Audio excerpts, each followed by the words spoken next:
यह कहानी दो मित्रों पर आधारित है।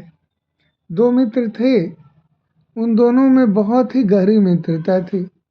लोग भी उनकी मित्रता की मिसाल दिया करते थे।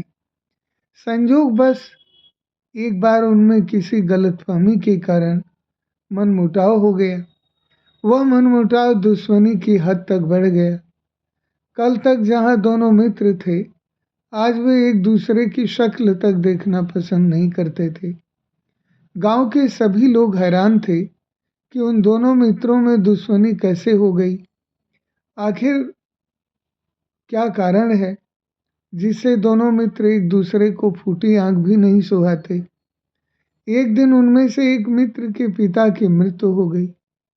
गांव के सभी लोग उसके घर पर शोक प्रकट करने के लिए उपस्थित हुए थे। कुछ ही देर में वहां उसका मित्र भी आया और उसने भी इस दुख की घड़ी में शोक प्रकट किया। यह देखकर सभी लोग हैरान थे कि वह यहाँ कैसे उपस्थित हो गया। एक व्यक्ति ने उससे पूछा, तुम्हारी तो इससे मित्रता ही खत्म हो गई थी, फिर यहाँ तुम कैसे आ गए? यह जरूरी नहीं है कि हर जगह मित्रता के नाते ही जाया जाए। इंसानियत भी कोई चीज होती है। और फिर अपने मित्र के दुख की घड़ी में तो मुझे शामिल होना ही पड़ेगा।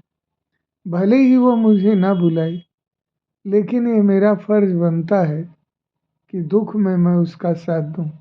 उस मित्र ने कहा, सच्ची मित्रता की परख दुख तथा विपत्ति में ही होती है।